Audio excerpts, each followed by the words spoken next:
आज सुबह 5 बजे की बात है। भंडारकोट फॉरेस्ट चेक पोस्ट के ऊपर एक ट्रक पकड़ा जाता है, जिस ट्रक के अंदर 97 नग जो है वो पाए जाते हैं। वो ट्रक जो है इस वक्त फॉरेस्ट डिपार्टमेंट की कस्टडी में है। ब्लॉक ठाकराई से वो किश्तवाड़ की ओर जा रहा था, तो भंडारकोट के अंदर वो पकड़ा गया।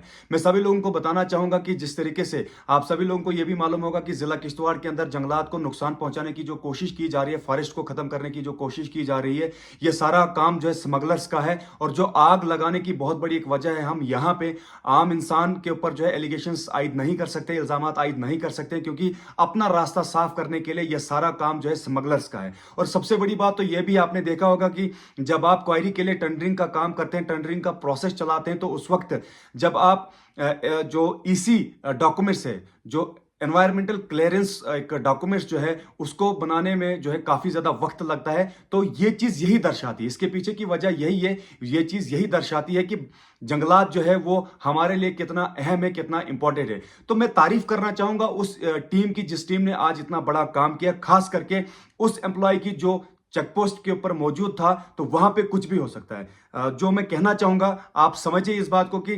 किश्तवाड़ के अंदर बहुत सारी ऐसी चीजें जो बैन तो है, लेकिन रात के वक्त जो है उन्हें कह सकते हैं कि जो है रिलीफ दिया जाता है। तो आप समझ सकते हैं इस बात को। तो कहीं ना कहीं वहां पे भी कुछ ऐसा मुमकिन था, लेकिन तारीफ करनी होगी उस पूरे टीम की जिसने इतना बड़ा काम किया। और खास करके जो चेक पोस्ट के ऊपर मौजूद थे उस एम्प्लॉय की भी तारीफ करनी होगी। इतना बड़ा जो है काम किया। बड़ा काम हम इसलिए कहते हैं कि जो लोग फॉरेस्ट को खत्म करने की जो कोशिश करेंगे, तो आने वाले काल में जब 10 लोग इस बात को जो है सुनेंगे, तो इस इंसिडेंट को सुनेंगे, तो कम से कम उनको ये चीज का पता चलेगा कि जब आप फॉरेस्ट को नुकसान करने की कोशिश करेंगे तो आपको भी इससे ज्यादा नुकसान उठाना पड़ेगा। हालांकि इस वक्त ऑफिशियल स्टेटमेंट हमारे पास मौजूद है। जो डीएफओ मड़वा है, उनका यह कहना है कि इस मसले को जब हम प्रॉपर तरीके से इन्वेस्टिगेट करेंगे, तहकीकात करेंगे, तो उसके बाद जो एक्चुअल इंफॉर्मेशन हमारे पास पहुंचेगी वो आप तक जरूर पहुंचाने की कोशिश करेंगे। आप देखिए इस ऑफिशियल स्टेटमेंट को। ऐसा है कि हमें कुछ क्रेडिबल इनपुट्स थे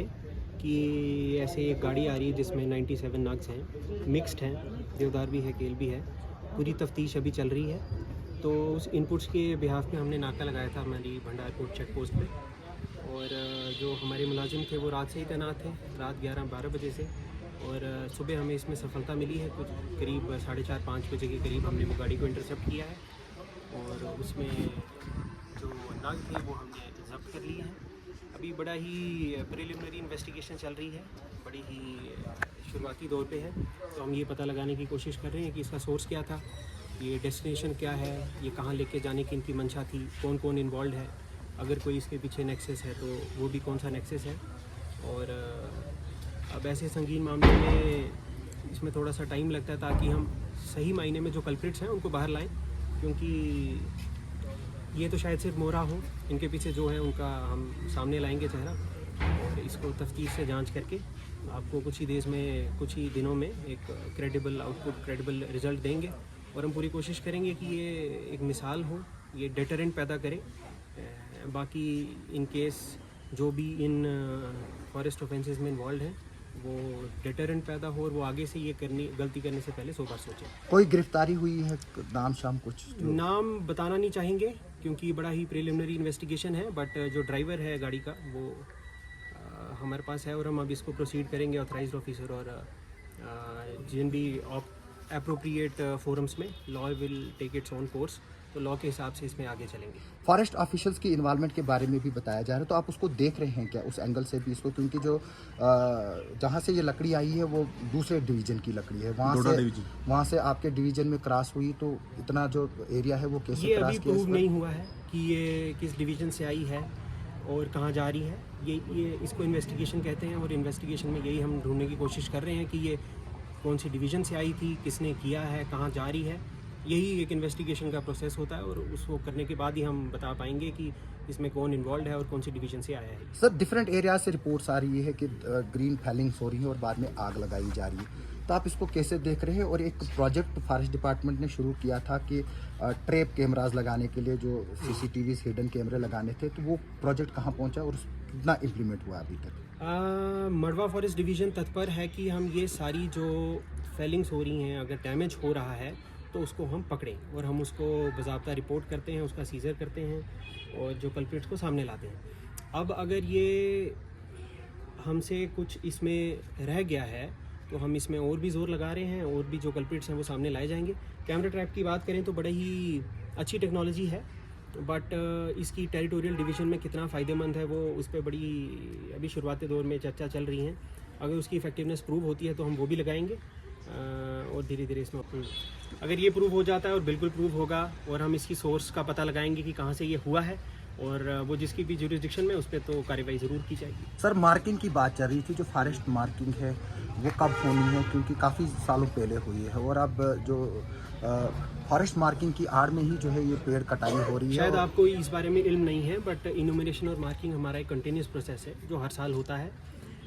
आप आरटीआई दायर करें, हम आपको बताएंगे कि इस साल हमने कितनी मार्किंग की, कितनी इनोमिनेशन हुई। तो ऐसा नहीं है कि मार्किंग रुकी हुई है, मार्किंग कंटिन्यूस प्रोसेस है। पिछले साल भी हमने की मार्किंग, वो फॉलन ट्रीज़ की हम मार्किंग करके फॉरेस्ट डेवलपमेंट कॉरपोरेशन जो एक स्पेशलाइज्ड एजेंसी है इसकी, उसको दी जाती है, और फिर उससे रेवेन्यू जनरेट होकर गवर्नमेंट ऑफ जम्मू कश्मीर की ट्रेजरी में वो पैसा जाता है। जो फायर है वो दो प्रोसेस से होती है, एक होता है नेचुरल और एक होता है मैन मेड। तो जो पिछले साल आप नवंबर दिसंबर की फायर्स की बात कर रहे हैं, तो आपको याद होगा कि it is one of the driest season बहुत से सालों में पिछली बार हुआ है। तो नेचुरल भी था, और मडवा फॉरेस्ट डिवीज़न में जो फायर थी, जो इंसिडेंसेस थे कुछ नेचुरल थे और उनको हमने बड़ी जल्दी काबू पा लिया था। फॉरेस्ट फायर की आड़ में ऐसा कुछ ना हो, उसके लिए हमने प्रोएक्टिव स्टेप्स लिए हैं और हम इंश्योर करेंगे कि ऐसा ना हो। सर आखिरी सवाल ये कि लोग बोलते हैं कि जो लीगल तौर पर हम लकड़ी लेने के लिए जाते हैं तो प्रोसेस जो है वो काफ़ी डिफ़िकल्ट है और उनकी एप्लीकेशन काफ़ी देर से पेंडिंग है, इसलिए वो मजबूर होते हैं कि फॉरेस्ट जो नेक्सस है उससे जो है वो लकड़ी सस्ते दामों पर खरीदें। तो आप इस पर क्या बताएंगे?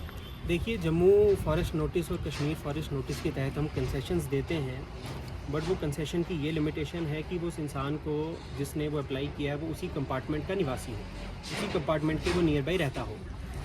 अब अगर डिमांड है कि 2000 एप्लीकेशंस आती हैं या 3000 एप्लीकेशंस आती हैं, तो इतनी डिमांड लकड़ी की नहीं है जो हम उनकी पूरी की जा सकते हैं। मिसाल के तौर पे 200 या 300 दे पाएंगे मैक्सिमम, और हमें ये भी उसमें इंश्योर करना होता है कि उसकी गार में कोई डैमेज ना हो, तो हम इंश्योर करते हैं कि फॉलन हम दें। फॉलन इतनी मात्रा में होता नहीं है कि सारों की ज़रूरतों को पूरा किया जाए, तो ये डिमांड और सप्लाई का मुद्दा है।